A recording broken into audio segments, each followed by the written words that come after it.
Boa tarde a todos. Vamos começar hoje mais um C.S. Lewis Talk Recebe. Vamos receber hoje o professor Carlos Caldas, da PUC Minas. Ele trará uma palestra para a gente sobre a influência, as influências no pensamento do C.S. Lewis, como que as ideias do C.S. Lewis foram construídas, né, pelos autores que ele leu. Gostaria de fazer uma apresentação breve do professor Carlos Caldas. Professor, se tiver desatualizado alguma coisa, o senhor me corrige, tá? O professor Carlos Caldas é professor da Pontifícia Universidade Católica de Minas Gerais, a PUC Minas, em seu programa de pós-graduação, em estrito senso, em Ciências da Religião e da Disciplina. Cultura Religiosa, 1 e 2, em cursos de graduação da universidade. Também é pesquisador associado do Departamento de Teologia e Religião da Universidade de Petróleo, né? África do Sul. Pretória. Pretória. Isso, perfeito, professor. Líder do grupo de pesquisa GPPRA, Grupo de Pesquisa em Protestantismo, Religião e Arte, certificado junto ao CNPq. Concluiu seu pós-doutorado na condição de bolsista da CAPES, né, na Faculdade Jesuíta de Filosofia e Teologia, em Belo Horizonte, Minas Gerais, sob a supervisão do professor doutor Geraldo Luiz de Moura. Possui graduação em Teologia no Seminário Presbiteriano do Sul, graduação em Letras pela Faculdade de Filosofia e Ciências e Letras de Caratinga, mestrado em Missiologia pelo Centro Evangélico de Missões e doutorado em Ciência da Religião pela Universidade Metodista de São Paulo, com um período de pesquisas sanduíche na Universidade Bíblica Latino-Americana em São José, Costa Rica, sob orientação do professor Sidney Roy. Foi, por 10 anos, professor adjunto e associado 2 da Universidade Presbiteriana Mackenzie e tem experiência na área de teologia, atuando principalmente nos seguintes temas: protestantismo brasileiro, teologia latino-americana, teologia reformada, teologia pública, teologia da missão e a partir de uma perspectiva interdisciplinar em estética filosófica, diálogo entre teologia e literatura e religião e arte, imaginário religioso e teológico na cultura pop, geek, nerd, com ênfase em cinema e quadrinhos, e o pensamento de Orlando Costas, C.S. Lewis, J.R.R. Tolkien, Rubem Alves e Dietrich Bonhoeffer, e avaliador dos cursos de Teologia e Ciência da Religião e institucional do INEP, MEC. Professor Carlos, com bastante coisa, hein, professor? Isso é magnífico. Pessoal, vamos ter, então, hoje a palestra do professor Carlos Caldas. Gostaria de passar aí a palavra para ele, mas antes também agradecer ao professor Nathaniel Gomes, aqui da UEMS, né? E o senhor, no canal do Nathaniel, já deu algumas palestras, né? Eu assisti uma sobre o Demolidor. Acho que foi uma entrevista com a...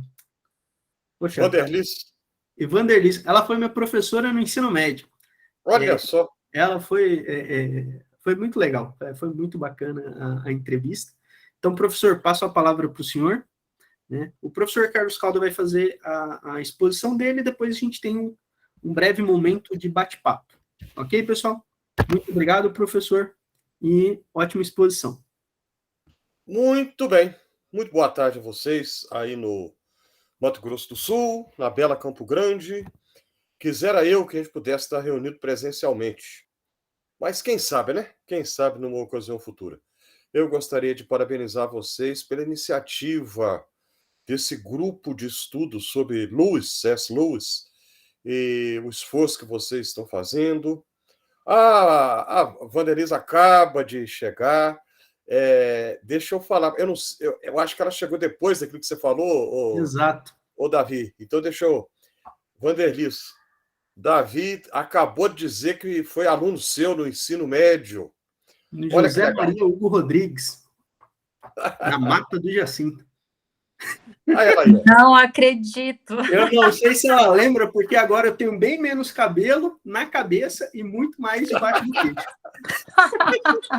Que surpresa maravilhosa e agradável, hein? A Nossa, surpresa é minha, professora.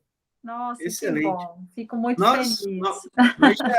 já dividimos a escola junto. Eu já dei algumas aulas no José Maria, só que de química, né?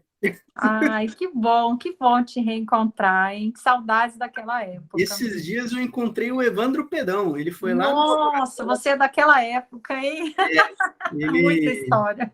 exatamente. Ele está trabalhando na perícia e está orientando uma menina no doutorado lá, e ele foi no laboratório onde eu estou fazendo meu doutorado. Agora, doutorado. Que legal, que legal. Me permita, professor Davi, o professor Evandro Pedão é meu colega de perícia criminal do Estado. Manda um abraço para ele. Será Que entregue. mundo pequeno. Fala, ó, o David, o gaúcho lá, ele chamava todo mundo de gaúcho, né? Lá do Eu lembro de você, David. Agora, sim, tirando a barba, lembrei. A fisionomia, nossa, não tem como não reconhecer. Muito bom te rever, hein? Eu acabei de falar para o professor Carlos Caldas que eu assisti a entrevista que você fez com ele no canal do Nupec, né? Sim, sobre sim. o Demolidor. Que ela ficou ótima também, hein? Ficou massa pra caramba. Mas, enfim, vou deixar o professor Carlos Caldas continuar, e é muito bom rever você. Tá? Que e, para mim, é bastante nostálgico. E muito obrigado pela participação no nosso canal. Imagina. É um prazer mesmo. Ainda mais assistir o Caldas, que é fantástico. Ótimo. Professor, vamos lá. Deixa eu tirar aqui para o senhor poder colocar a sua apresentação, né? Certo. E a palavra está com o senhor. Muito bem. Então eu quero saudar a iniciativa de vocês da Federal do Mato Grosso do Sul de criar um grupo de estudos independentes sobre C.S. Lewis, que é um autor que aos poucos começa a ganhar estudos a respeito dele, começa a ganhar corpo no Brasil.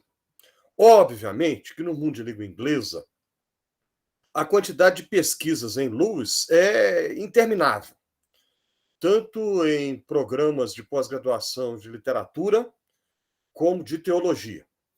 Agora, aqui no Brasil começa, ainda é incipiente, mas aos poucos, né, já vai ganhando corpo, ele começa a ser um autor conhecido e a gente percebe cada vez mais respeitado e admirado. Então, vocês estão de parabéns por essa iniciativa. E a intenção é poder colaborar um pouco, trazendo, né, conforme já anunciado, alguma coisa sobre as influências no pensamento do C.S. Lewis. Então, eu preparei um PowerPoint, eu acho que eu consigo compartilhar aqui. Deixa eu ver. Apresentar uma janela, deixa eu ver se é assim mesmo.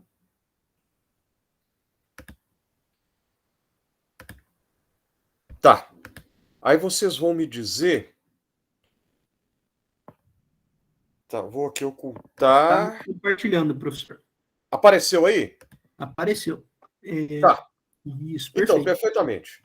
C.S. Lewis Talk, influências do pensamento de C.S. Lewis. Então, vamos lá, sem mais delongas. Essa eu repeti a foto, né, de propósito. Uma das fotos dele que a gente tem, ele pitando o cigarrinho dele. O Lewis fumava muito, mas não é sobre isso que a gente vai falar aqui hoje. Esse não é o nosso foco, não. Tá? Então, eu começo lembrando uma frase que certamente vocês já ouviram. Enxergamos melhor porque somos anões nos ombros de gigantes. Tá? Então, em latim, nanos gigantum humeris incidentes. Né? A autoria da frase é atribuída a esse filósofo francês Bernard de Chartres, ou de Chartres, que é do século XII. Séculos depois do Bernard de Chartres, a gente vai encontrar Isaac Newton falando a mesma coisa. Tá? Então, essa frase é uma demonstração de humildade, né? De reconhecimento de humildade. Eu não sou melhor do que ninguém. Eu subi nos ombros de outra pessoa e por isso eu consegui enxergar mais longe.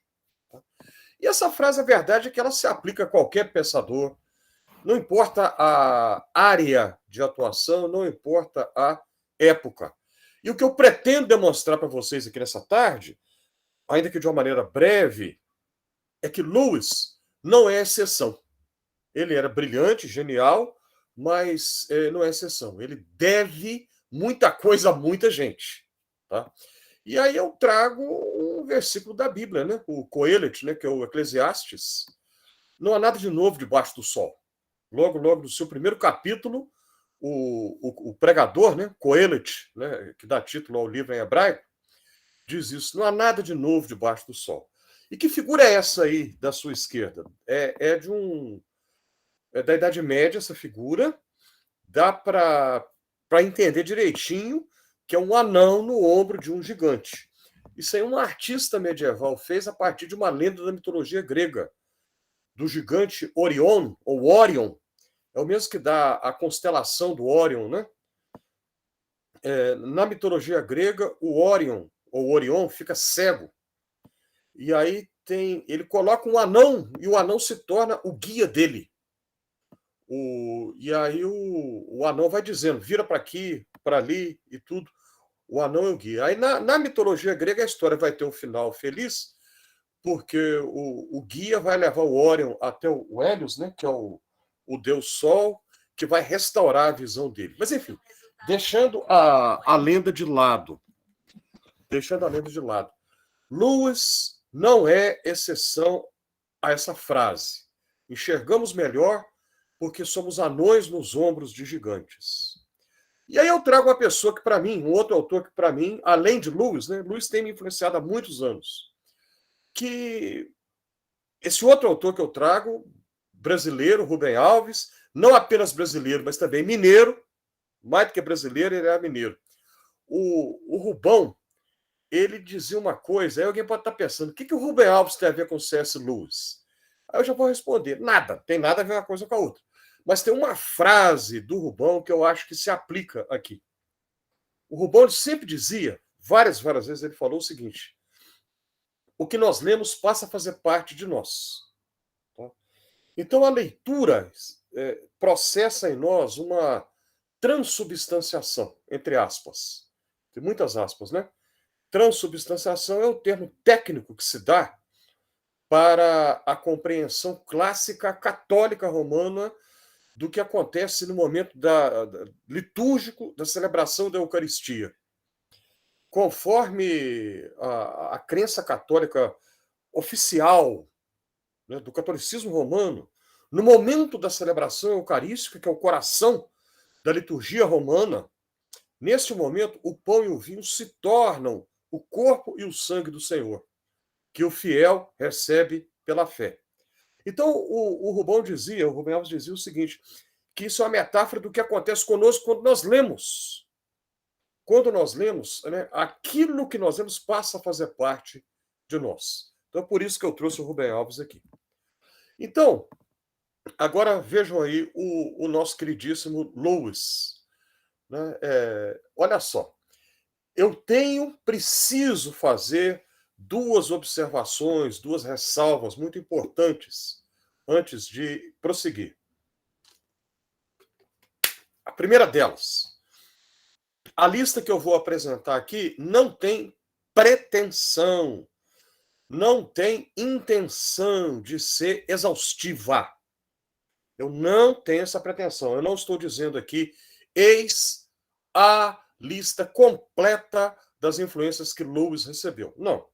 Seria uma vaidade muito irresponsável da minha parte se eu falasse isso. Então, eu jamais tenho essa pretensão.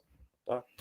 Então, eu trago aqui uma lista que é sugestiva, trago algumas influências que Lewis recebe, vou tentar demonstrar como que a gente sabe que fulano ou beltrano, cicrano ou sei lá quem foi influente no pensamento dele. A gente consegue perceber isso nos escritos dele, é o que eu vou pretender demonstrar daqui a pouco. E a segunda ressalva que eu faço. A sequência que a gente vai ver a partir da próxima tela é totalmente aleatória, é randômica. Em outras palavras, não tem ordem cronológica. Em 1932, Lewis foi influenciado por fulano. Em 1947, por não sei quem. Não, eu não vou seguir aqui uma ordem cronológica, mesmo porque algumas dessas influências são simultâneas. E também não vou apresentar em ordem de importância. Esse aqui foi mais importante do que aquele. Tá? Eu também não pretendo fazer isso de jeito nenhum. Tá? E eu vou aqui ainda antecipar algo que eu preparei para dizer na conclusão, mas eu já vou falar de uma vez aqui agora. Tá? Eu vou tomar essa... Correu no risco, talvez, de repetir mais tarde, mas eu vou falar de uma vez. A apresentação que eu trago vai ser indicativa dessas fontes que Lewis recebe, e eu, por motivo óbvio, eu não vou aprofundar, mergulhar em nenhuma delas, porque cada uma delas em si é material suficiente para, no mínimo, por baixo, de maneira muito reducionista, um artigo acadêmico, que vai render aí o quê? Um mínimo de quê? Sei lá, 15, 17 laudas. Tá? Isso se não for uma dissertação de mestrado, ou quiçá uma tese de doutorado. Tá? Então, por isso, eu vou sugerir, ou vou mostrar, perdão, algumas das influências, indicá-las, mas não vou mergulhar em nenhuma delas. Algumas a gente encontra mais vezes do que outras, mas, como eu disse aqui, não pretendo estabelecer aqui um critério de importância para dizer que o A é mais importante que o B, que, por sua vez, foi mais importante que o C. Tá? Eu não vou caminhar nessa direção, não. Bom, vamos prosseguir, então. Uma delas, né, a antiguidade clássica, né, grega e romana. Tá? O Lewis, a sua formação escolar, né, ele sabia ler, ele lia em grego clássico, conhecia latim também. Então, os autores clássicos, né, romanos e gregos, ele leu nos originais. Tá? E a influência da antiguidade clássica em Lewis, a gente pode detectar em duas áreas distintas. Uma é na questão literária, propriamente, e a outra é na questão filosófica. E aí vem um ponto que eu preciso trazer aqui. Qual? A formação propriamente de Lewis enquanto estudante. Vamos lembrar aqui que a sua formação se deu em Oxford, na mesma Oxford, onde, posteriormente, ele se tornou professor. Tá? Então, ele foi professor na mesma universidade onde obteve os seus estudos de graduação. E a sua formação, curiosamente, não foi em literatura, mas em filosofia.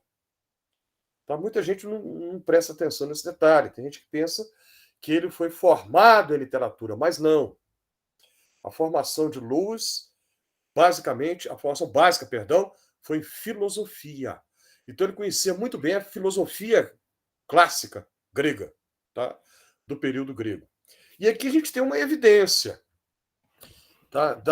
Bastante eloquente, a meu ver, da influência da cultura clássica grega nele. O livro Até que Tenhamos Rostos, tá? Que é a recontagem de um mito, né? O original em inglês é A Myth Retold, literalmente um mito recontado. Ele pega o mito de Eros e Psique, né? O Eros grego vai ser o mesmo Cupido romano. Então, na cultura popular, a gente vê isso em alguns filmes, alguns desenhos animados, né? O Cupido romano, que é o Eros grego, é representado na forma de um menino. É curioso isso, que é um menino, né? Não é um homem adulto, mas um menino que tem asas nas costas e que tem um arco e flecha. Você já deve ter visto essa cena, né? Que aparece em filme ou em desenho animado. Alguns filmes, né? Aí aparece aquele, como se fosse um anjinho, e ele joga uma flecha no rapaz e joga na moça, e aparecem os coraçõezinhos assim, aí um fica apaixonado pelo outro. Então, esse é o Eros. E a psique, né, é de onde vem, obviamente, a palavra psique, né, que é mente, em grego. Então, o Apuleio, que é um autor latino, que conta o mito de Eros e Psique. Muito curioso isso, né? O Lewis, então, pega a versão do conto de Apuleio, que era um romano, e dá a sua versão. Então, aí nós temos aí uma evidência clara de quanto a antiguidade clássica grega e romana foi influente no pensamento de Lewis, o que não é de se admirar. Afinal de contas, ele, como um britânico ocidental, e a base de toda a cultura ocidental está, de um lado, na tradição grega e romana, e do outro lado, na tradição judaico-cristã. Então, se a gente somar essas duas grandezas culturais e simbólicas, a tradição grega e romana mais a tradição judaico-cristã é igual a Ocidente. Então, toda a formação simbólica e cultural e do imaginário ocidental tem essas duas grandes, decisivas influências. Tradição grega e romana de um lado, tradição judaico-cristã do outro. E o Lewis, obviamente, foi influenciado pelas duas grandezas. Agora, no que diz respeito à filosofia, tá? Ele conhece bem o pensamento. Deixa eu falar de Aristóteles primeiro, eu não escrevi aí. Eu vou falar o que não está escrito. Tá? E depois eu comento o que eu escrevi. O Lewis conhecia, conforme eu já disse aqui, repetindo, conhecia muito bem filosofia clássica. Tá? Ele não apenas estudou filosofia enquanto era aluno de graduação em Oxford, mas antes disso ele teve um professor particular, um tutor particular, né? Depois que a mãe dele já havia falecido, o pai contrata um professor particular, isso era relativamente comum naquela época, né? Chamado Kirkpatrick. E o Kirkpatrick, bastante rigoroso, muito severo, mas conhecia muito bem a filosofia grega clássica. Então, Lewis conhecia muito bem Aristóteles, grande conhecimento de Aristóteles, a lógica formal aristotélica. Né? A gente vê que categorias aristotélicas, o Lewis vai usá-las, por exemplo, no cristianismo puro e simples, tá? No problema do sofrimento. A gente percebe que ele reflete, né, Aristóteles. Mas uma influência que é particularmente destacada é a de Platão. Tá? Lewis, ou para o bem ou para o mal, é muito platônico. Às vezes eu acho que é mais para o mal do que para o bem, mas enfim, é muito platônico. Tá? E ele nunca tentou esconder isso, muito pelo contrário. Isso é algo, uma das poucas vezes que a gente vê o Lewis citando alguém de maneira explícita. É exatamente Platão. Então eu trouxe aqui a reprodução de duas das 7 crônicas de Nárnia, em que o Platão está lá escancarado. O da esquerda, né, a cadeira de prata, né, em que o famoso, conhecido mito da caverna, Lewis reconta em um determinado momento da cadeira de prata, em que é uma situação em uma caverna subterrânea, qualquer semelhança não é mera coincidência. Não é, de jeito nenhum. Qualquer semelhança é deliberado. Lewis está reproduzindo a ambientação, né, do mito da caverna de Platão. E aí nós temos essa questão, a discussão sobre o que é real e o que não é. O que é real e o que é ilusão. Em que eu vou acreditar? Na mentira ou na ilusão? E aí tem uma personagem que é a feiticeira verde. Tem duas feiticeiras nas crônicas, né? Tem a feiticeira branca que é a mais conhecida, né, que é Jadis, o nome dela, Jadis. A Jadis aparece no Leão, a Feiticeira e o Guarda-Roupa e aparece também no Sobrinho do Mago.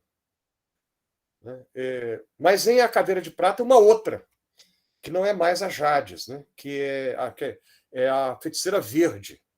E aí as crianças estão lá embaixo, lá na caverna, e aí existe uma coisa fora da caverna, porque as crianças estão... A feiticeira está hipnotizando as crianças, elas não estão ali num estado meio de torpor, e aí ela argumenta, a Feiticeira Verde, argumenta que a única coisa que existe é aquilo ali, como é que vocês vão acreditar que Aslan existe mesmo, e tudo. Então a gente vê que é uma questão colocada em linguagem infanto-juvenil, né, que pode ser assimilável por crianças a partir de, sei lá, mais ou menos 10 anos de idade, por exemplo, talvez até um pouco menos, mas que adultos vão ler com proveito também, mas é uma discussão muito profunda, né? O que é a realidade? A realidade é apenas aquilo que é perceptível pela via dos sentidos físicos? Ou existe uma realidade que transcende, ultrapassa os limites dos nossos sentidos físicos? Então, essa é a discussão nesse capítulo de Cadeira de Prata, que é o mito da caverna de Platão inteiramente. E depois, vejam na cena a capa da direita reproduzida aí, a última batalha, que é a sétima e última das Crônicas de Nárnia, em que lá pelas tantas, mas já no final do livro, nós temos um personagem chamado Digory, né? Digory Kirk, né? Kirk, né, que eles dizem em inglês, que nós temos a situação da Nárnia e da Nova Nárnia. Nárnia e a Nova Nárnia. Então tem a Nárnia, que a gente conhece, mas depois tem a Nova Nárnia. A Nárnia seria apenas uma cópia imperfeita da Nárnia verdadeira. E aí eu trouxe para vocês, vejam só, essa figura aí do lado é o ator que representa o professor Digory no filme O Leão, a Feiticeira e o Guarda-Roupa, que é de 2005. Tá? Esse ator aí não é muito conhecido, não é um ator muito destacado, mas enfim. No livro A Última Batalha, com todas as letras está escrito. Está tudo em Platão. Tudo em Platão. Ora, o que eles lhes ensinam nessas escolas? Né? O professor Digory Kirk, admirado, né, das crianças. Vocês não sabem isso? Vocês não aprenderam isso na escola? Né? Platão é a questão aí do nosso mundo e do mundo perfeito. O nosso mundo seria um mundo, a cópia imperfeita do mundo perfeito. Né? Então, a expressão que se tornou muito conhecida, né? Shadowlands, Terra das Sombras, que inclusive a expressão se tornou muito conhecida porque ela foi o título de um filme que da década de 90, mais ou menos 1993, por aí afora, com o Anthony Hopkins fazendo o papel de C.S. Lewis. O filme retrata um recorte na vida dele, que é o casamento dele com a Joy, J-O-Y, né, que é uma norte-americana, divorciada, mãe de 2 filhos, que estava na Inglaterra, e ela não podia voltar para os Estados Unidos porque ela pertencia, olha só que coisa incrível, né, ao pequenino Partido Comunista Americano. Existe até hoje, sempre muito pequeno numericamente, mas enfim. Então ela teve problemas, isso na década de 50, o período do macartismo nos Estados Unidos, caça às bruxas, e aí toda uma paranoia, com medo de encontrar comunistas debaixo da cama, escondido dentro da geladeira, atrás da porta, o desespero da política norte-americana da época. A Joy vai para a Inglaterra com seus 2 meninos, e aí o Lewis se casa com ela literalmente por um ato de caridade, né? Porque casada com um cidadão britânico, ela teria direito de permanecer legalmente no país e não seria deportada para os Estados Unidos, porque se fosse deportada seria presa assim que chegasse. E aí o filme narra esse momento da vida do Lewis apenas, do casamento e da perda dela, porque logo depois do casamento ela foi diagnosticada com câncer, e aí acontece que ele casou para ajudá-la, literalmente, e depois ele começa a gostar dela de verdade, e sofre muito porque o casamento durou pouco, porque logo ele casou e pouco tempo depois já ficou viúvo, e, enfim, toda uma dor muito grande. Então o filme mostra isso, Shadowlands, né? Shadowlands, Terra das Sombras. Essa expressão, qual que é a Terra das Sombras? Esse nosso mundo aqui, onde nós estamos. O mundo verdadeiro é aquele que está lá. Tá? É o outro mundo, é o mundo real, o mundo verdadeiro mesmo. Então, o que é isso? Isso é platonismo puro, platonismo total, platonismo completo. Tá? Na última batalha, quando... Vocês vão me perdoar aqui, porque se eu der spoiler, vai ser inevitável, né? Quando as crianças morrem, mas elas vão para Nova Nárnia. Aí, quando elas estão sendo transportadas, né, vamos dizer assim, elas olham para baixo e veem nitidamente o mapa da Inglaterra, a ilha, né? Da Inglaterra. E aí aquela não é a Inglaterra. Essa Inglaterra nossa aqui não é a verdadeira. A verdadeira está lá.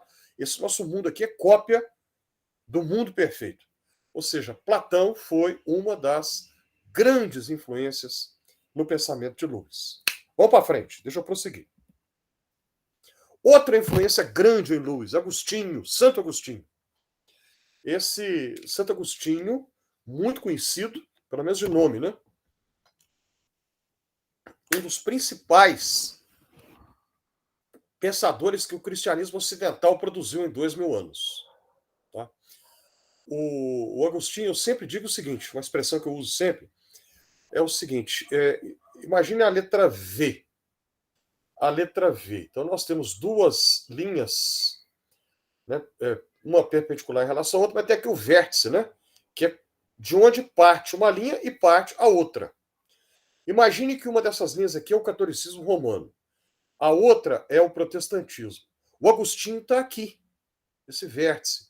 Ou seja, para entender o que é catolicismo e para entender o que é protestantismo, a gente tem que entender Agostinho.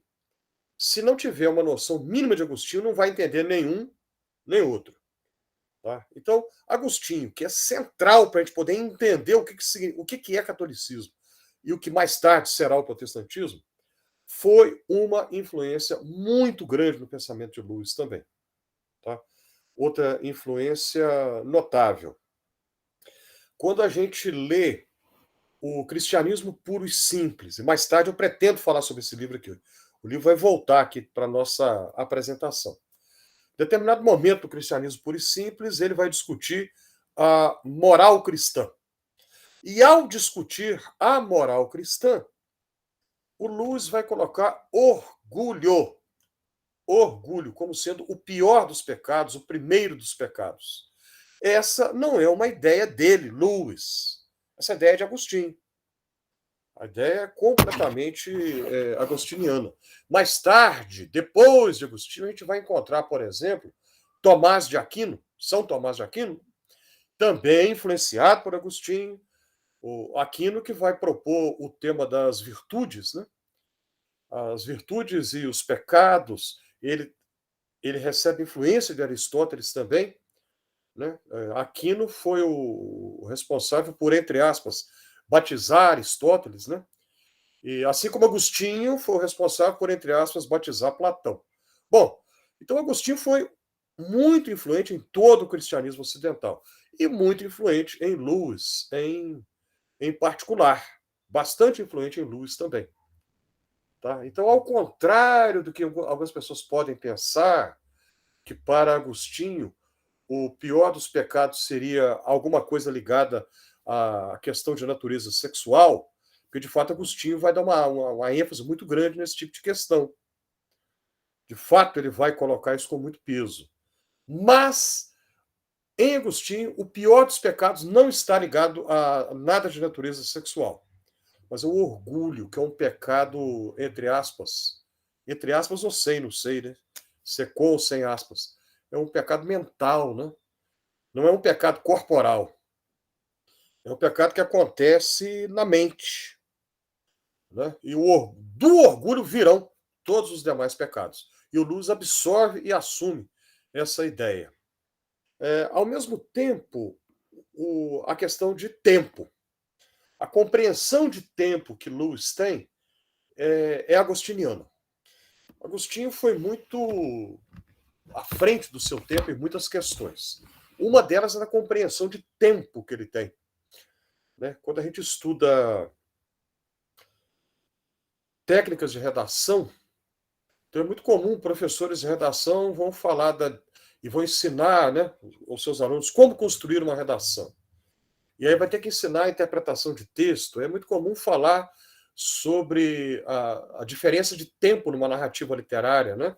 O tempo cronológico do calendário e o tempo psicológico, aquele que se passa apenas na mente do personagem. Muito bem. Essa compreensão de tempo psicológico, Agostinho é literalmente o primeiro a falar sobre isso. Né? Alguns insights que Agostinho tem sobre o tempo, a psicologia moderna, de 1.500 anos depois dele, confirmou. Né? E o Lewis, ele absorve isso. Então, por exemplo, no mesmo Cristianismo Puro e Simples, ele vai falar, e essa eu estou citando aqui, eu vou confessar para vocês, que está entre aspas aqui, não é citação ipsis literis do livro, não. Eu estou citando aqui de memória, porque eu não tive condição de consultar o exemplar do livro, propriamente. Mas de memória, eu posso lembrar que ele vai falar isso, né? Que Deus tem a eternidade inteira para ouvir a oração de poucos segundos feita por um piloto de caça na guerra que teve o seu avião alvejado. Vamos lembrar que o Cristianismo Puro e Simples, o livro surge a partir de palestras que Lewis fez pela rádio, pela a famosa BBC de Londres, e as palestras eram dirigidas basicamente um dos públicos originais das falas, que mais tarde, né, foram compiladas e editadas como um livro, eram os pilotos da Royal Air Force, né, a Força Aérea Britânica, a Real Força Aérea Britânica, né, na época da Segunda Guerra. E aí, todos muito jovens, né, a maioria absoluta dos pilotos, menino de 18, 19 anos. E imagine o peso emocional, né? Você sobe, assume o seu posto de comando na cabine do avião, você não sabe se você vai voltar. Você sabe que você vai sair dali, mas você vai voltar? Você vai ver o seu pai e sua mãe outra vez? Não tem como saber. Né? E aí o Lewis, para eles, diz, né? O piloto foi alvejado. Ele sabe que o avião vai cair em segundos, vai explodir. Ele faz uma oração que vai durar segundos. Aí ele diz, Deus tem a eternidade inteira para ouvir essa oração. Por quê? Porque Deus está fora do tempo. Nós estamos presos, mas Deus não, ele está fora. Essa concepção é completamente agostiniana. Tá? E Lewis absorve isso completamente. Agora, a noção de tempo que a gente vê nas crônicas de Nárnia. Né? Segundos aqui na Terra são anos inteiros em Nárnia, porque Nárnia é outra dimensão, né? Nárnia não é no nosso planeta, é outra dimensão. Então, isso no primeiro livro é deixado de maneira muito clara, né? No Leão, a Feiticeira e o Guarda-Roupa. A Lúcia entra no guarda-roupa, fica um tempão lá. Quando ela volta, foram segundos apenas. Né? Aí depois os irmãos ficam anos inteiros em Nárnia. Mas quando eles voltam, foram poucos minutos. Né? Então, provavelmente, essa ideia que o tempo na nossa dimensão corre de um jeito, mas em outra dimensão corre de outra maneira, talvez, isso não está muito claro para mim ainda não, mas eu imagino que seja algum reflexo de uma influência agostiniana. Vamos para frente, mais um. Outro autor influente em Lewis, o Dionísio Pseudo-Areopagita. Ou ele também é referido como Pseudo-Dionísio ou Areopagita. Ou, às vezes, a gente encontra também Dionísio ou Areopagita. Quem foi esse aí? É um cristão que escreveu em grego. Alguns historiadores defendem a tese que ele deveria ser da Síria, né, do Oriente Médio. Não se sabe exatamente muita coisa a respeito dele. O que se sabe é que ele é da virada do V para o VI século. E o Dionísio, por que Pseudo-Areopagita? Porque quando a gente lê o livro de Atos, no Novo Testamento, capítulo 17, fala que quando Paulo prega no Areópago de Atenas, poucas pessoas aceitaram a mensagem de Jesus. Um dos poucos é um que foi chamado de Dionísio. Só fala isso, não fala mais nada. Ele entra ali e sai, nunca mais será citado. Aparece no século V alguém escrevendo que se apresenta, eu sou Dionísio, lá do Areópago, não sei o que e tal. E aí os medievais aceitaram essa identificação. Mais tarde, né, estudos posteriores, estudos de séculos depois, comprovaram que é um pseudônimo. Quem foi ele? Ninguém sabe. A identidade verdadeira do Dionísio, ninguém sabe. Por isso ele foi conhecido como o pseudo Dionísio, ou, enfim. Ele foi muito influente. A influência do pseudo Dionísio é notável, muito grande, em toda a Idade Média, tanto no cristianismo grego, quanto no cristianismo latino, porque ele foi traduzido para o latim e fez muito sucesso no Ocidente, assim como fez no Oriente. Quando a gente lê A Imagem Descartada, do Lewis, que é um texto teórico de teoria literária, vamos lembrar que eu mencionei para vocês aqui, agora há pouco, que o Lewis era graduado em filosofia, mas ele foi professor de literatura, né? Então ele escreveu alguns livros de teoria literária. Um deles é A Imagem Descartada. Tá? Ele era professor especificamente de literatura medieval e, posteriormente, literatura renascentista também. Tá? Então, no Imagem Descartada, ele cita o Dionísio Areopagita explicitamente, porque um dos livros que Dionísio escreveu é a Hierarquia Celeste. Qual que é a hierarquia dos seres celestiais, né? Dos anjos. Anjos, arcanjos, querubins, serafins, enfim. O Dionísio escreveu um tratado a respeito desse tema. E essa compreensão, conforme o Dionísio expôs, a gente vai encontrar na trilogia cósmica do C.S. Lewis, né, nos 3 livros, né, no Além do Planeta Silencioso, o primeiro, Perelandra, o segundo, e Aquela Fortaleza Medonha, o terceiro.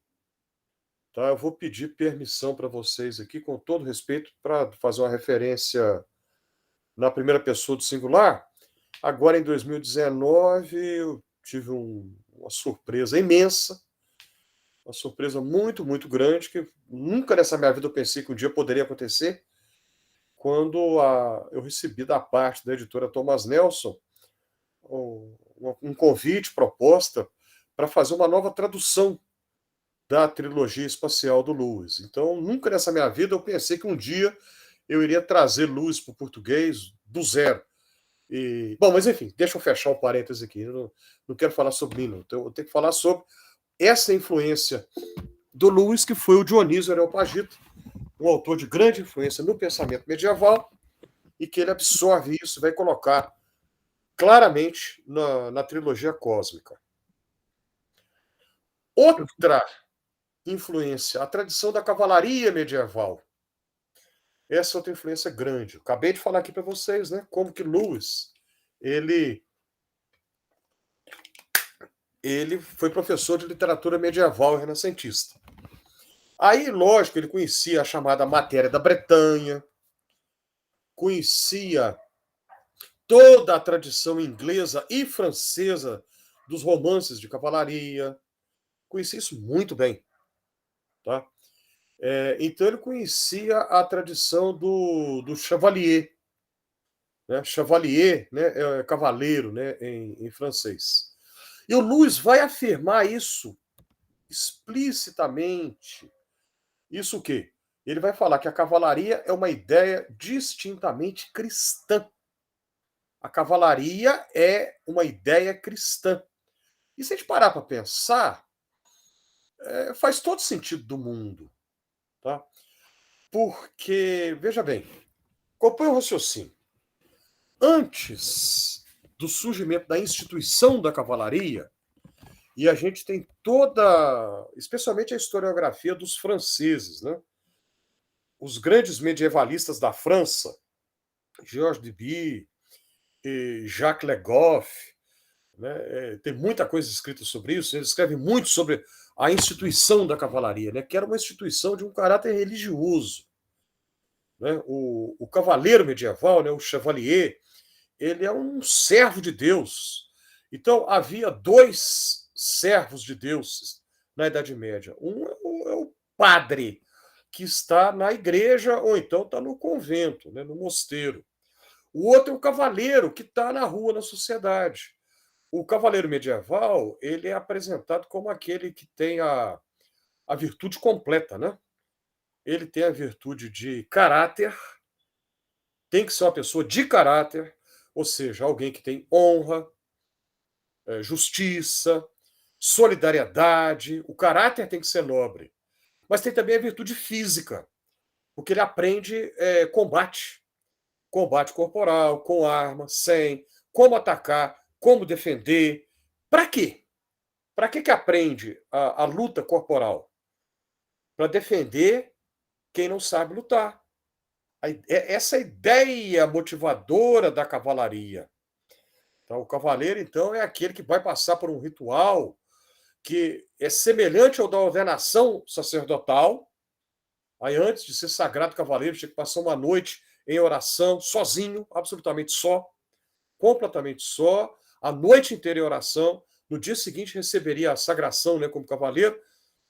Por quê? Porque ele é um servo de Deus que está no mundo, ele aprendeu a lutar e vai usar suas habilidades para defender aqueles que não sabem lutar, aqueles que não podem. Tá? Vamos pensar numa outra coisa. Professor Carlos. Pois não. Na sua palestra sobre o Demolidor, o senhor cita como o Demolidor uma representação moderna de um cavaleiro cristão, né? Essa é uma tese que eu defendi no artigo, né? Que eu tive publicado. Exatamente, que eu pego o Demolidor conforme ele foi reconfigurado pelo Frank Miller, né, em 1986, e aí o Frank Miller introduz na saga do Demolidor o elemento do cristianismo católico, porque o Matt Murdock, ele é um norte-americano de origem irlandesa. Murdock é um sobrenome tipicamente irlandês, e todo irlandês, pelo menos da República da Irlanda, né? Se é da República da Irlanda, então quase que por definição é católico. Né? E aí ele é um descendente de irlandeses, mas que o catolicismo é importante para ele. Né? E isso vai se revelar nas histórias do Demolidor a partir do Frank Miller. Quando a gente pega as primeiras histórias da década de 60 e 70, ainda no tempo do Stan Lee, o elemento religioso não aparece, simplesmente não existe. Mas depois, nos roteiros do Frank Miller, de 86 para frente, aí a gente vai encontrar isso aí. Então essa foi a tese que eu defendi no artigo. Muito bem. Mas voltando aqui à questão da cavalaria medieval, que o Lewis diz com todas as letras, é uma ideia, e ele vai falar que é uma das melhores invenções cristãs. Ele chega a dizer isso, uma invenção cristã. Vejam bem, antes da cavalaria, imaginemos o período das invasões dos escandinavos, né, que a gente chama de viking, ou viking. Né? O que acontecia? Então você tem uma aldeia um ponto qualquer da costa da Europa, ou talvez da Inglaterra, e aí os escandinavos, né, os homens do norte, invadem. Aí tem uma mulher. O que o invasor escandinavo vai fazer? Ele vai colocar uma espada no pescoço dela, a mulher vai ser vítima de uma violência, de uma agressão sexual, será estuprada por ele, aí depois ele pega, sai dali e vai embora. Isso se não matar a mulher depois do estupro, né? Isso se não matar. Depois disso, da cavalaria, o que nós vamos ter? O cavaleiro, ele vai ter que, entre aspas, conquistar a mulher na base do papo, vamos dizer assim, de uma maneira bem popular. Né? Ele tem que ser poeta. Ele não vai forçar a mulher violentamente, usando a força física, para forçá-la, para submetê-la ao ato sexual, como os escandinavos fizeram. Não, ele não vai fazer isso. A única arma que ele tem, o que é? A conversa, o papo. ele vai conseguir conquistá-la, percebe? Mudou completamente. Né? E o que está por detrás disso aí? A influência do cristianismo. Então, por essas e outras é que o Lewis diz, me permito repetir, a cavalaria foi uma das grandes invenções cristãs. Isso ele fala em texto teórico. Cavalaria, uma grande invenção cristã. E a representação pela via da literatura da fantasia que ele faz dessa ideia, eu entendo que é o hip ship, que é esse que a gente vê aí na direita da tela. Essa é uma cena do filme A Viagem do Peregrino da Alvorada. O hip ship é um rato falante e ele é a encarnação do ideal do cavaleiro medieval cristão. Ele é nobre, ele é justo, corajoso, porque ele não tem medo de enfrentar adversários que têm sei lá quantas vezes a altura dele. Ele é solidário, né? Ele vai aparecer em 3 momentos das Crônicas de Nárnia. Né? Aparece no Leão, a Feiticeiro Guarda-Roupa, reaparece na Viagem do Peregrino da Alvorada e reaparece em A Última Batalha. Né? Então, ele é só virtude, ele é pura virtude, o hip ship. Né? Aí tem uma... Só para lembrar uma cena do Viagem do Peregrino da Alvorada. O Eustáquio, né? Eustace, em inglês. O Eustáquio é um menino muito chato, muito desagradável, que ele é castigado e transformado num dragão. Depois ele será curado por Aslan, né? Aslan faz com que ele volte a ser menino outra vez. Mas enquanto ele ainda é dragão, né, o Peregrino da Alvorada é um navio. Vai e ele vai voando, mas em determinado momento ele tem medo que os marinheiros, que a tripulação o ataque, né, e aí eles o matem para comer a carne dele. Ele está com medo que isso aconteça. E aí ele fala com o hip ship fala assim, não se preocupe, eles terão que passar por mim primeiro. Quer dizer, ele é muito menor do que um homem, são muitos marinheiros, mas ele não tem medo de nenhum deles. Ele fala, não se preocupe, eles terão que passar por mim primeiro. Quer dizer, eu te garanto. Né? Ou seja, essa nobreza, essa coragem, essa ousadia, talvez até, é o puro espírito do cavaleirismo cristão, né? Que o hip ship representa. Vamos para frente, vamos prosseguir aqui. Outra influência que eu entendo notável em Lewis, Rudolf Otto. Esse é o retrato dele, Rudolf Otto. Teólogo luterano alemão, não apenas teólogo, a formação dele era em teologia propriamente, mas ele foi um estudioso do fenômeno religioso. Tá? E o Otto, em 1917, publicou um livro que se tornou muito influente, em alemão, Das Heilige, literalmente, o sagrado. E esse livro, que influenciou um tantão de gente, muitos estudiosos da religião depois foram muito influenciados por Otto. O Mircea Eliade, que é muito conhecido. Lewis também foi. Em O Sagrado, o Otto ele traz a ideia do numen, o luminoso.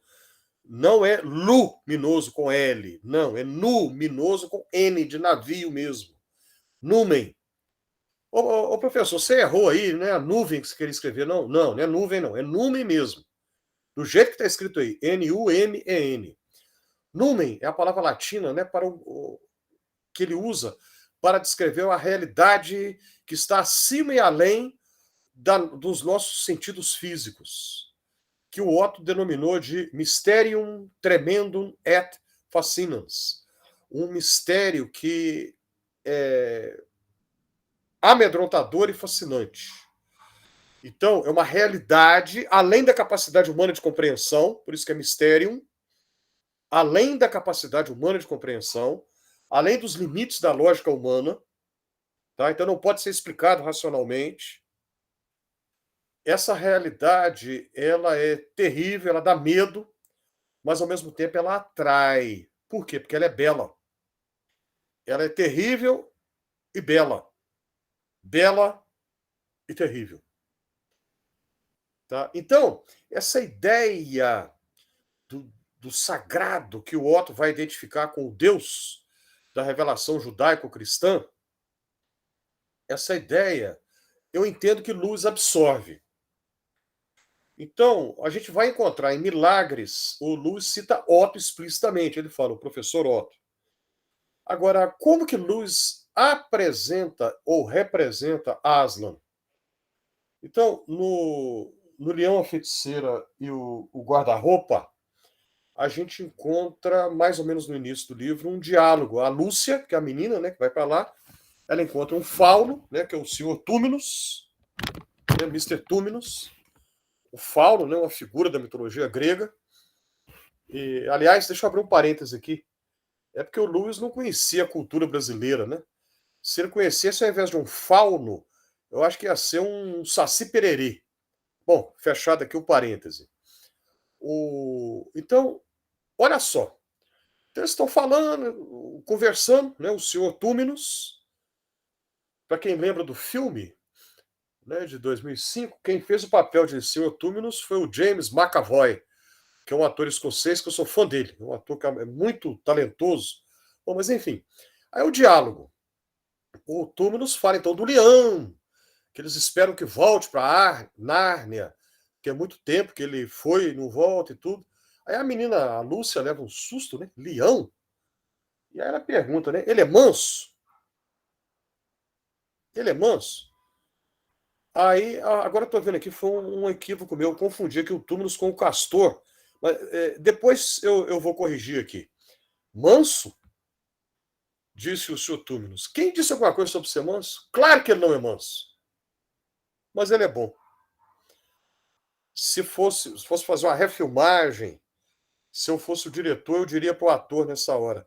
Depois que você falar que ele é manso, faça uma pausa, dê aí uns 2 ou 3 segundos de pausa, aí só então você complementa. Não vai falar direto, não. Claro que ele não é manso. Óbvio que ele é perigoso. Mas ele é bom. Ele é perigoso, ele é um leão. Mas ele é bom. Bom, aí ele prossegue, né? Ele é o rei. Ele é selvagem, você sabe disso. Ele não é um leão domesticado. Né? Tem uma outra cena que é... Eu acho que é no Cadeira de Prata mesmo. No Cadeira de Prata. Em que tem a Gilda, que é uma outra menina. Ela se encontra com o leão, ela leva um susto quando ela vê o Aslan. Aí ela pergunta para ele, você vai me devorar? Aí o Aslan vira para ela e fala assim, eu não te prometo nada. É claro que ele não faz isso com ela, né? Mas eu acho interessantíssima a resposta que o Lewis coloca na boca do Aslan. Eu não te prometo nada. Porque, conforme o Túminus diz, ele não pode ser domesticado. O sagrado, o numen, não pode ser manipulado pelos seres humanos. É aquilo que outro autor famoso, importante, também estudioso do fenômeno religioso, disse mais tarde, e outro que também foi influenciado por Rudolf Otto, que é o Roger Bastide. O Roger Bastide é o francês que rodou aqui pelo Brasil, né? Um dos intelectuais da chamada Missão Francesa, que ajudou a organizar a Universidade de São Paulo, né? O Roger Bastide é que escreveu um livro de ensaios, cujo último ensaio vai dar título ao livro inteiro, né? Le Sacré Sauvage, né? O Sagrado Selvagem.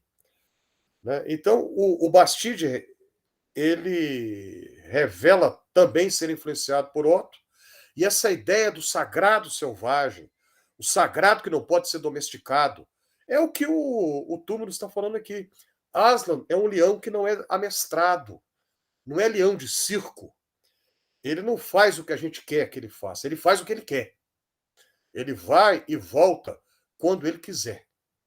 Então eu entendo que aí há, sem dúvida, penso eu, uma influência do pensamento de Otto em Lewis. Professor, um outro texto que o Lewis cita, o Rudolf Otto, no Problema do Sofrimento, se eu não me engano, logo no primeiro capítulo, ou bem na introdução, ele fala sobre a experiência do luminoso. O senhor tem aí? Tá, perfeito.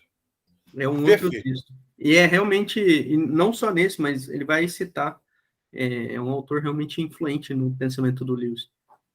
Bom, mas pode dar continuidade. Vamos lá. Estou olhando o tempo aqui, quantos minutos que eu já estou falando, mas vamos lá. Essa é fácil da gente detectar, né? Muito fácil. O Dante Alighieri. Dante e a Divina Comédia, né? Essa aí é facílimo da gente perceber, né? Dante é um dos principais autores do cânone ocidental, né? Lugar de honra, lugar destacado no cânone literário ocidental. E é um dos autores que, obviamente, Lewis conhecia muito bem e que vai influenciá-lo bastante também. O Grande Abismo, na edição recente agora da Thomas Nelson, não é mais o Grande Abismo, né? Eles colocaram o Grande Divórcio, porque em inglês é The Great Divorce, né? Então, o que é o Grande Abismo? Em escala reduzida, uma releitura da comédia de Dante. Lembrando, né, que o título original que o Dante deu foi Comédia, não porque é engraçado, mas porque tem final feliz. Divina foi acrescentado posteriormente, o próprio Dante não colocou a palavra divina, né? Posteriormente que acrescentou-se o adjetivo, né, que qualifica o substantivo comédia. Mas o que a gente tem na comédia de Dante? É o tema da viagem celestial, né? A viagem por regiões, é uma geografia cósmica, né? Um limbo, depois o inferno, e o purgatório, e posteriormente o paraíso, e tem um guia que vai indicando, explicando as coisas, né, para o viajante. Na comédia, é o Dante que é o viajante. E aí ele é guiado primeiramente por Virgílio, poeta romano, depois vai ser Beatriz. O Virgílio não pode entrar no paraíso porque ele não foi batizado. Beatriz é a moça de quem o Dante gostava, né? E ela guia lá até um determinado momento, até um determinado ciclo do paraíso, que nos círculos mais próximos, onde a própria Santíssima Trindade está, a Beatriz não vai. Quem vai entrar em cena como guia de Dante aí é São Bernardo, né?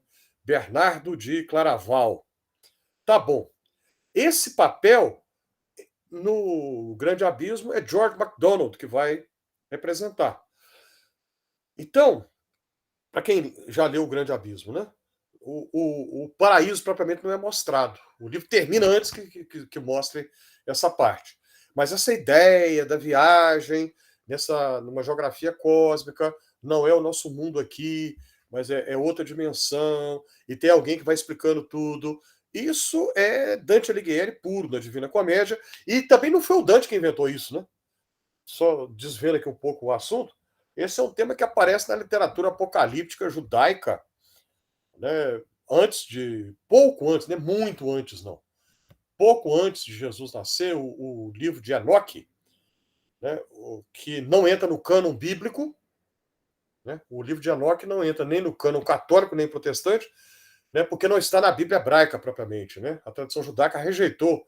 Mas esse livro mostra exatamente uma viagem de Enoque pelos céus, né? 7 céus, e tem um anjo que vai explicando tudo para ele, porque, né? Porque ele não entende nada que está acontecendo ali. Bom, esse papel do guia em Lewis é George MacDonald, que eu vou falar sobre ele mais tarde. Daqui a pouco eu pretendo comentar um pouco aqui a respeito. Então, o Lewis reflete Dante Alighieri, a Divina Comédia, em O Grande Abismo. É outra influência muito destacada e facílima da gente perceber. Muito fácil. Agora é o MacDonald. Chegou o momento de eu falar dele. Tá? Quem foi MacDonald? Né? Então você vê as datas dele. Né? Ele era pastor da Igreja Presbiteriana da Escócia. Né? Isso é uma foto dele. É preto e branco, mas dá para ver que ele tinha os olhos azuisinhos de tudo, né? O cabelo preto, olho azul. Ele é pouco conhecido no Brasil, mas já temos alguns textos dele em português. E aí eu vou pedir permissão a vocês para falar outra coisa aqui da primeira pessoa do singular. Agora, em 2020, outra surpresa agradabilíssima que eu recebi também da parte da editora Thomas Nelson foi de traduzir uma coletânea que o Lewis organizou de trechos de sermões de MacDonald.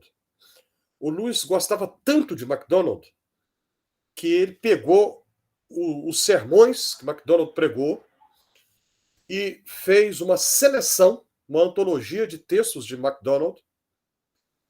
Então, algumas vezes são frases bem curtinhas, às vezes são trechos um pouco mais longos, são trechos de sermões de MacDonald, e o Lewis tem um prefácio grande, no qual ele explica um pouco sobre quem foi MacDonald. O Lewis fala que conversou com um dos filhos do MacDonald, e fala toda a trajetória pessoal, familiar, eclesiástica de MacDonald. E o que eu achei mais interessante nesse prefácio é que lá pelas tantas, olha só o que o Lewis diz. Ele diz assim: MacDonald escreveu muitos livros. Poucos destes muitos, poucos são bons e nenhum é muito bom. Fecha aspas. Olha que coisa curiosa. Escreveu muitos livros, dos quais poucos são bons e nenhum é muito bom. Mesmo assim, MacDonald influenciou muito Lewis, a ponto de ele ter gastado, sei lá eu quanto tempo, para juntar tudo e fazer essa coletânea que está em português, né, pela Thomas Nelson. Professor. Outra influência decisiva de MacDonald na formação de Lewis é que ele, MacDonald, escreveu literatura de fantasia. E o Lewis vai se reportar explicitamente, vai dizer explicitamente que MacDonald o influenciou a escrever literatura de fantasia também. Professor, só para mostrar para o pessoal a obra que o senhor traduziu do Lewis, esses trechos, né, que eu tenho, excelente mesmo, capa azul, excelente livro. Isso. Capa dura, muito bonito. Ficou muito bom. A Thomas Nelson está fazendo um trabalho primoroso, né? Graficamente, esteticamente, impecável. Né? E eles estão adquirindo os direitos, né, dos textos de Lewis em português. Algumas obras ainda não estão... Eles ainda não têm os direitos, né? Mas, enfim, o que eles produziram até agora é um negócio assim, magnífico. Belíssimo. Ah, tá. Aqui eu coloquei fora de ordem. Outra influência, Richard Baxter. Essa é uma figura dele. Quem foi Richard Baxter? Século XVII. Ele foi um puritano inglês. Quando a gente fala em puritanismo, muitas vezes a gente tem uma visão muito errada. Muito errada, não. Muito, acho que estereotipada. Porque tem puritano de tudo quanto é jeito, né? Não dá para cavar uma vala comum e colocar todo mundo ali dentro e dizer puritano era assim. Né? Eles tinham algumas coisas detestáveis, mas outras interessantíssimas. Então, o Baxter é um dos puritanos, a meu ver, estou falando aqui agora de novo na primeira pessoa do singular, eu acho que é um dos mais palatáveis de todos. E o Lewis, ele conhecia muito bem o pensamento dos puritanos, porque, veja bem, tem um livro que o Lewis escreveu sobre a literatura inglesa do século XVI. Esse livro não está traduzido, eu acredito que jamais será, porque o interesse é muito particular, muito específico, e é um investimento muito caro que uma editora faria para não ter retorno, né? Porque o livro é grande, o livro é muito grande, e fala sobre literatura inglesa do século XVI. Quem é que estuda isso no Brasil? Pouquíssima gente. Então, este livro, muito provavelmente, jamais será traduzido. Mas, enfim, lá pelas tantas, o Lewis vai elogiar, né, os puritanos em geral, mas um em particular, que é influente sobre ele é o Baxter. Baxter é que usa a expressão Mere Christianity, né, que vai dar título a um dos livros mais importantes do C.S. Lewis. Né, que em português ficou Cristianismo Puro e Simples. A versão que eu li, aliás, esse foi o primeiro livro de Lewis que eu li. Naquela época, a editora que lançou no Brasil, colocou o título assim: A Essência do Cristianismo Autêntico. Ficou assim um tanto desajeitado, porque em inglês são duas palavras, Mere Christianity. Aí ficou A Essência do Cristianismo Autêntico. Hoje tem duas em inglês, ficou 5 em português. Aí depois, as edições posteriores já trazem Cristianismo Puro e Simples. 3 palavras, já melhorou. Mas o que é isso? Bom, a palavra essência, ela expressa bem o que o livro quer dizer. O Lewis, ele fala, nesse livro, que quer tratar daquilo que é do cristianismo aceito por protestantes e católicos, o terreno comum no qual ambos pisam, para usar aqui a teoria dos conjuntos da matemática, né? Aquela área de interseção que é comum a dois conjuntos simultaneamente. Essa ideia não é de Lewis, é de Baxter. Lewis conhecia, emprega e assume a ponto tal de colocar como título do livro dele, perdão, como título do livro, a expressão que o Baxter usou no século XVII, Mere Christianity. E agora os slides ficaram invertidos. Pela minha conta aqui, já tem um tempinho razoável que eu estou falando. Então eu vou repetir algo que eu disse aqui no início. A abordagem não foi exaustiva, certamente houve outras influências, em nenhum momento eu pretendi dizer é só isso aqui e acabou. Não. E aquilo que eu falei no início, que eu ia antecipar, né? E agora estou repetindo. Qualquer uma dessas que a gente pegar aqui, no mínimo, gera um artigo. Se não gerar uma dissertação inteira, ou quiçá até mesmo uma tese doutoral. Não é impossível, não. E aqui eu gostaria de estimular vocês e provocá-los para que vocês, né, que possam levar adiante outras pesquisas nessa linha com o rigor e a seriedade que os estudos luisianos merecem. Professor, excelente, muito bom. Somos gratos. Ok, voltei. Voltou? Somos gratos aí pela disposição do senhor, pela exposição belíssima.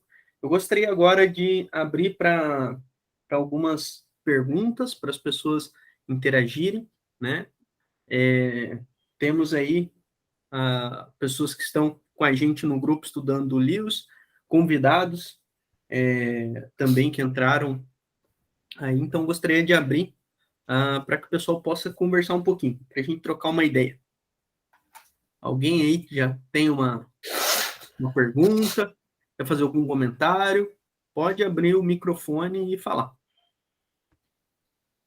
Sinta-se à vontade. Se não tiverem, eu tenho. Posso fazer uma? Pode, Márcia. Carlos, você não acha também que o Lewis tem um pouco a influência da própria teoria da relatividade? Eu não sei o quanto se discutia na época essa coisa da relatividade do tempo e tudo mais quando ele faz o Nárnia, ou eu estou misturando as coisas? A pergunta é boa e é coerente com o que a gente vê, até o conceito de tempo que ele emprega em Nárnia. Eu não sei responder. Por quê? Eu não sei se até que ponto a teoria da relatividade, ou pelo menos num nível popular, até que ponto isso era divulgado, conhecido pelo próprio Lewis. Ou na Inglaterra do tempo dele. O Einstein está nos Estados Unidos já nessa época, né? Depois da guerra. Então, isso era divulgado lá em círculos acadêmicos de física, com certeza. Mas não era a área dele, Lewis, né? Então, eu não sei. A sua pergunta, Márcia, me fez lembrar aqui outro autor. Aliás, outro tema importantíssimo e que dá da gente nadar de braçada nele é a relação de Lewis com a ficção científica e com os autores de ficção científica do tempo dele. É outro tema vasto. Né? O H.G. Wells e Arthur C. Clarke, enfim. Bom, por que eu estou falando isso? Porque tem um autor de ficção científica que escreveu uma obra que brinca com essa questão do tempo e a teoria da relatividade, e quanto mais rápido o corpo se desloca no espaço, mais lentamente o tempo passa, que é um francês, né? Pouca gente fala dele. É um francês que escreveu um livro que foi adaptado para o cinema nos Estados Unidos, e quando virou filme produzido nos Estados Unidos, aí virou um fenômeno da cultura pop mundial. Eu me refiro aqui ao Pierre Boulle, o autor francês, que escreveu Le Planète des Singes, Planeta dos Macacos, em português. Planet of Apes, em inglês, né? Mas ele é um pouco depois do Lewis. Um pouco depois. Então, o Lewis conhecia isso? Eu não sei. Simplesmente não sei. Professor, um complemento, eu também não saberia dizer o quanto que o Lewis saberia de mecânica relativística, de quântica, né? Mas, Márcia, vale muito a pena ler. O professor Carlos Caldas acabou de falar da ficção do Lewis. Ler, né, professora, a própria ficção dele, a trilogia cósmica. Eu acho que pode, talvez, encontrar algum elemento disso nas Torres Negras, né? Que foi a ficção dele, que ele não terminou, né? Não terminou. O senhor que traduziu também? Não, Torre Negra não foi eu, não. Deixa eu ver aqui, Márcio, eu vou pegar para indicar. Eu não li ainda, não. Tá por aqui. Achei. Eu tenho a trilogia cósmica da Martins Fontes, mas nós estudamos, professor, Uma Força Medonha. Uma Força Medonha? Como é que tá? Evelise, você tem a tradução recente. Como que ficou o título? Tá uma Fortaleza Medonha. Fortaleza Medonha. Isso, é que eu tenho a da Martins Fontes. Nós estudamos no grupo esse texto, e principalmente as relações, assim, do INEC, né? As questões políticas dentro da universidade, as questões da ideologização da ciência, né? Mas é um textaço, Márcio. E a tradução do professor Carlos ficou muito boa, ficou muito legal. Eu já peguei para folhear em livrarias, mas ainda não comprei.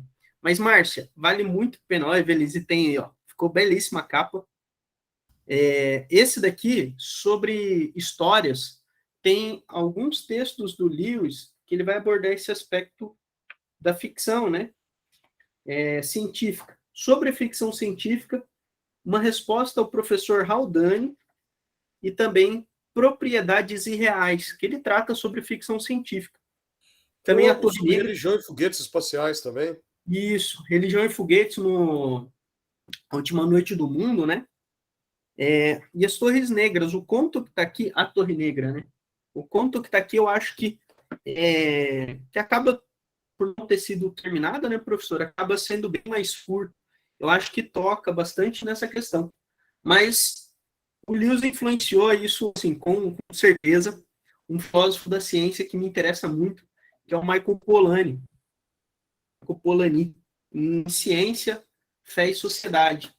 O Eduardo Beira cita que o Polanyi fez as palestras, acho que são as palestras Gifford, alguns anos depois do Lewis ter feito a exposição dele, que deu origem à abolição do homem. Mas o Lewis era um cara que estava antenado com as questões da ciência da sua época, né? E na ficção científica dele impera muito uma visão medieval do mundo, né, professor? Sim, sem dúvida. A Idade Média, que a gente chama de Idade Média, tinha uma importância muito grande para ele. É uma visão não fragmentada da realidade, né? Então, A Imagem Descartada, que é um texto muito belo, de teoria literária. Né? Que imagem descartada é essa? É a imagem que existia na Idade Média que a modernidade despreza. A modernidade rejeita isso. Né? Então, daí a importância dos autores medievais, do Dionísio Areopagita, enfim, aquilo que a gente mencionou agora há pouco aqui. Isso. Realmente é um livro muito grandioso no escopo da filosofia medieval e da literatura, né?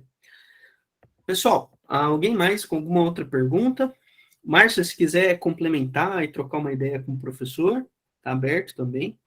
Não, por enquanto não. Gostei da dica. Eu realmente ainda não decidi. Eu li Nárnia, claro, né? E amei. Mas tá ótimo, gente. Obrigada. Obrigadão, Márcia. Pessoal, alguma outra pergunta? Tito Vieira aí, que é nosso visitante hoje, se tiver alguma questão, só abrir. Sim, boa tarde, Davi, todo mundo. Carlos, obrigado pela sua brilhante apresentação. Eu fiquei encantado e aprendi uma porção de coisas novas que eu realmente desconhecia. A minha formação é em psicologia junguiana, né? Eu sou há 36 anos, já que eu clinico na área junguiana, né? Então, eu vi muitos pontos de correspondência dos interesses, né? Do pensamento do Lewis com o próprio Jung, porque Jung é o platônico, né? Então, o platonismo chegou a Jung via Santo Agostinho também, né? Então, o mundo das ideias que estava fora, né? Agostinho ele vem para dentro, né? E na psicologia como ciência é a psicologia dos arquétipos, né? Então, tem muitas analogias aí, sim. Fiquei encantado. Olha que interessante. Eu também não saberia dizer se há alguma aproximação, alguma coisa de Jung com Lewis. O que eu sei que tem é o seguinte: o Lewis dialoga algumas vezes com Freud. Sim. Com Freud. Isso aparece explicitamente no Cristianismo Puro e Simples. Sim. Ele menciona a psicanálise freudiana. E tem um autor dos Estados Unidos que é psiquiatra de formação, muito curioso isso, médico psiquiatra, que é o Armand Nicoli, que escreveu um livro que fez muito sucesso. Esse autor é agora, contemporâneo. Fez muito sucesso lá nos Estados Unidos, traduzido para o português, e aqui no Brasil vendeu barbaridade, que chama-se Deus em Questão. Lewis e Freud. Tem um subtítulo lá que eu não lembro agora com detalhe, mas eu sei que o que o Nicole fez? Ele pegou temas, por exemplo, a morte, o amor, o sentido da vida, a sexualidade. O que Freud falou sobre isso? Isso. Lewis falou isso. Aí cada capítulo vai apresentando aquele tema na visão de Freud e de Lewis. Recentíssimo, agora, 2022, o texto de Armand Nicoli foi adaptado para o teatro. Eu tentei assistir o espetáculo em São Paulo, não consegui, porque ficou em curtíssima temporada. Para complicar mais ainda, era entrada franca. Você tinha que entrar tantos minutos antes no site para pegar o ingresso. Não consegui, tentei. Quando eu entrei, estava assim, esgotado. 2 atores, obviamente, claro, apenas teatro mesmo. Então, é uma coisa muito minimalista. O palco, 2 atores, um é o Freud, o outro é o Lewis. E as falas reproduzindo o que o Nicole colocou no livro. Né? Então, para chegar ao ponto de ter influenciado um produtor de teatro a montar um espetáculo, contratar atores, é porque viu que ali tem material que merece ser explorado. É a atualidade da obra, né, professor? Sem dúvida. A fecundidade, né? Mas muito obrigado mais uma vez, viu? Sim, muito bom, excelente pergunta, Tito. Eu não li o Jung, mas eu estava lendo um pouco da epistemologia do Polanyi, no livro do Cláudio Sayani, que é um matemático que aplica, né, Polanyi ao ensino de matemática. Ele fala do Jung E, se eu não me engano, tem um livro, O Racionalista Romântico, tem um texto lá sobre imaginação teológica, do Kevin Van Hooser. Eu acho que eu vi alguma referência do Kevin Van Hooser a essa questão da imaginação em Jung. Eu posso estar cruzando, porque a imaginação é uma coisa que me interessa, então eu estou lendo algumas coisas. E ele cruza algumas ideias, eu acho que do Lewis e do Jung, né, para essa questão da imaginação teológica, né?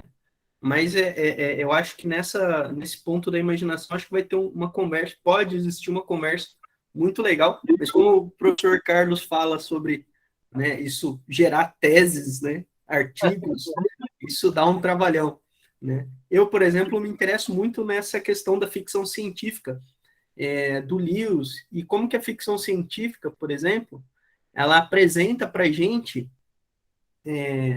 pode ser usada para apresentar cenários teóricos imaginativos, né? Por exemplo, eu terminei de ler o Isaac Asimov, o Eu, Robô, né?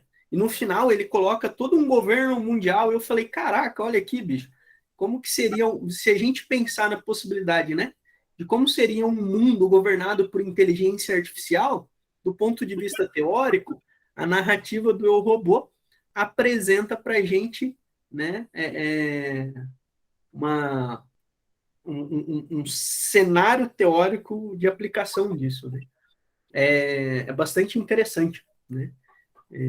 Enfim, tem muita coisa aí. Professor, pode falar, professor. Você deu uma respirada. Só comentar aqui, João Oliveira escreveu no chat, o Hip Chip entrando no país de Aslan, acho que na viagem do peregrino da Alvorada, isso mesmo. Aqui tem o lance do cavaleiro medieval, né? Eu estou respondendo para eles, com toda certeza. A questão da cavalaria medieval no Hip Chip é do início ao fim, sempre, o tempo todo. Exato. É um estereótipo perfeito do caráter nobre, pessoa justa, solidária, corajosa, e que vai fazer isso para quê? Para ajudar quem precisa. Então, a minha virtude, a minha habilidade, eu vou empregar a serviço dos desvalidos, daqueles que estão em posição de vulnerabilidade. É a ideia da cavalaria, que o Lewis, me permitam repetir, escreve com todas as letras. Uma das grandes invenções cristãs. Exato. E, se eu não me engano, eu lembro do filme bem claramente, a cena em que o Hip Chip perde o rabo, né? Isso é do livro. Tem no livro, mas tem no filme também. Isso, ele morre de vergonha, né? E ele fica, porque para um rato é uma desonra você perder, né, a sua cauda, e os amigos dele se propõem a cortar também, né? Aí o Aslan restitui a cauda dele, não por ele, mas pelos amigos, né? Pelo possível sacrifício que os amigos apresentam, né? Isso é muito legal também. Pessoal, mais alguma questão? A gente está avançando um pouquinho já. Professor Carlos, eu queria colocar uma pergunta que talvez seja... o senhor possa responder bastante brevemente. No Grande Divórcio, né, ou no Grande Abismo, existe um elemento de quando os personagens chegam, né, da viagem, eles chegam naquela nova terra, eles têm uma percepção de materialidade e imaterialidade, né? Eles primeiro pensam que aquele ambiente é irreal, mas depois eles percebem que eles são muito mais como seres translúcidos que estão num mundo muito mais sólido do que eles mesmos. Haveria aí um resquício desse platonismo que a gente vê também no final da série As Crônicas de Nárnia? Eu acho que sim, acho. Essa questão do o que é o real, né? O que é material e o que não é. Né? Então, penso eu que a resposta à sua pergunta seja sim. Eu achei esse trecho muito interessante também. Né? Professor, já avançamos bastante na nossa hora, foi excelente, muito obrigado pela sua disposição, foi muito bom mesmo. E sou grato por ter reencontrado a professora Vanderlis, né? E muito bom. E é isso, pessoal. Sou grato a todos que participaram, a professora Márcia, que conseguiu estar com a gente hoje, né? Ao Tito e a todos os outros também que participaram, a Camila, o João, a Evelise. Muito obrigado, professor Carlos. Aí, a Evelise depois me avisa, me manda uma mensagem, por favor. Quando estiver já no canal de YouTube de vocês, me avisa que depois eu vou divulgar, tá? Perfeito. Com certeza. Provavelmente, professor, entre hoje e amanhã vai estar lá já. Pode falar, Evelise. Não, só agradecer mesmo o professor Carlos, né, ter se disponibilizado a estar com a gente. Nossa, eu estou até agora extasiada, assim, estou ainda remoendo tudo, anotei muita coisa, e aí depois vou com calma, dar uma repassada aí. Então, agradecer mesmo pelas suas contribuições, pelo senhor ter disponibilizado esse tempinho para estar com a gente aqui. Foi, nossa, maravilhoso mesmo. Muito obrigada, professor. E só incentivou a gente mais ainda a se aprofundar mais, a querer estudar mais, a ler. A gente quer ler tudo, né? Mas, assim, foi muito incentivador mesmo, para a gente continuar aí pesquisando, né? E caminhando aí, né? No conhecimento do Lewis, dessas obras aí que não tem fim, né? É muita coisa. E muito bom saber, né, de todas essas influências. A gente vê muito mesmo essa questão filosófica nas obras dele, né? Então, assim, agora a gente percebe aí da onde que vem tudo isso, né? Então, é fascinante mesmo. Foi excelente, professor. Muito obrigada. Ler o Lewis ler outros autores, né? Vou mais uma vez parabenizar vocês pela iniciativa que vocês tiveram e estão executando. E vou desejar um bom restante de domingo, boa semana que inicia para vocês, para nós todos e para mim também. Amém. Obrigada, pessoal. Muito obrigado. Até breve. Tchau, tchau. Parabéns. Tchau. Obrigada a todos vocês. Tchau, gente. Obrigada aí por me avisar. Tchau. Beijo. Obrigado, Márcia. Tchau. Beijo. Tchau.